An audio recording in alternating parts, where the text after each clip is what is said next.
So in the first question, we have to decide the statement is true or false. All rectangles are square. Now here in the previous tutorial, we discussed about each and every part. What is rectangle, what is square, what is rhombus, what about their property. So you have to just recall that. All rectangles are square. Clearly false. Because rectangle cannot be square. Why it is not square? Because in rectangle all sides not same, but in square all sides are same. So the statement is false since square have all the sides equal. All rhombus are parallelogram. Yes, definitely. Whether it is rhombus, square, rectangle, they belonging to the category of parallelogram. You have to keep in mind that statement. So the rhombus are parallelogram.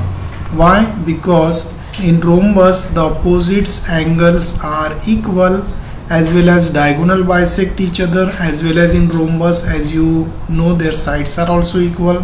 Okay, then in the C, all squares are rhombus and rectangle. Clearly true, because in the case of square all sides are same.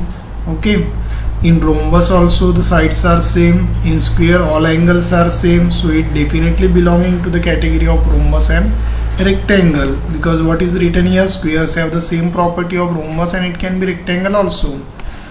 Then here in the D part, all the squares are not parallelogram. Clearly false, because as you know about the square, all sides same, and they have the diagonal bisect each other, they have the same angle, so definitely it is parallelogram.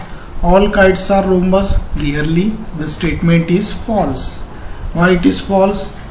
The kites cannot be rhombus, because in kite only one opposite pair is equal and the adjacent sides are same. Only adjacent sides are same. That's why it is not a rhombus, because in rhombus all sides are same and opposite angles also same.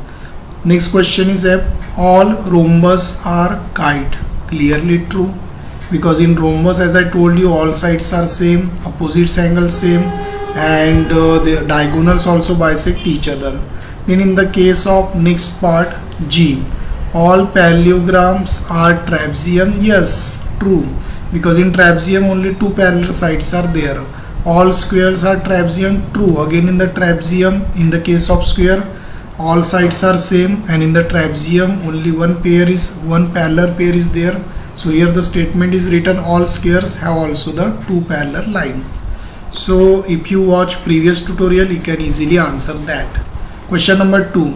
Identify the quadrilateral that have four sides of equal length. Rhombus is there, square is there. These have the sides of equal length. Four right angle. Definitely a rectangle is there, square is there, they have the right angle.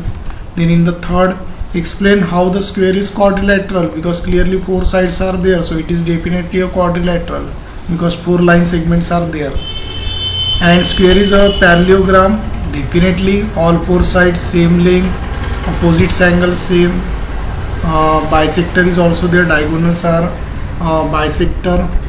So here these are the reason. In the second part, opposite sides are equal and parallel, opposite angles are equals. So these are what? The parallelogram. Third one is a rhombus. Yes, square is a rhombus because all the sides of squares are equal and opposite sides are parallel also. It is rectangle definitely, because in square all sides same, so definitely parallel sides are same, as well as right angles also there, means 90-degree angle is also there. So in this way you can write your own explanation also in your language. Question number 4. Name the quadrilateral whose diagonals bisect each other. Bisect means that diagonal will cut into equal part. So you have to name that. As we studied, parallelogram, rectangle, square, rhombus, they bisect each other, their diagonal bisect each other. In case of perpendicular bisector, square and rhombus, these two only belong, you have to keep in mind. And equal means special case rectangle as well as square. So in the rectangle and square, so this thing you have to keep in mind. Fifth one, explain why rectangle is a convex. As you know the concept of convex, in rectangle both the diagonal lie in the interior, means inner part. means their diagonal lie in the interior means inner part, so hence it is a convex. As well as you can write there, they make the angle of less than 180 degree, means there is no one angle which make more than 180 degree.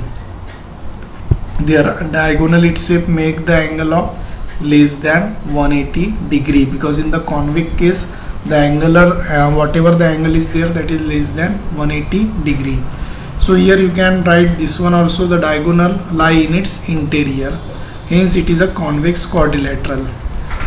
Here ABC is a right angle triangle and O is a midpoint, like this. O is a midpoint of the side opposite to the right angle. Explain why O is a equidistance from A, B and C, means equidistance from A, B, C, or you can say D also. So here this is a, according to the diagram, ABC is a triangle, that line extend which make definitely a rectangle. Why rectangle? Because it's a right angle triangle, so if the lines are extend, it will make the rectangle. So dotted line are drawn additionally to help you. So here explain why O is equidistance from A, B and C. So here, since the right angle ABC make a rectangle by the dotted line, therefore OA equal to this OA equal to OB and OC OD, because the diagonal of rectangle are equal and bisect each other. So here the important point about this question is that you have to keep in mind, in the rectangle diagonals are there and they are they bisect each other. So rectangles are always equal and they bisect each other. This is the important point. In the case of rectangle, whatever the diagonals are there, their length is same and they bisect each other. That the reason OA, OB, OC, OD, they are definitely same. The important point is they bisect each other and the diagonals are itself, they are equal. So here you can say O is a central point and OA, OD, OB, OC, this distance are same. So I hope friend you understood this exercise. Thanks for watching. Thank you.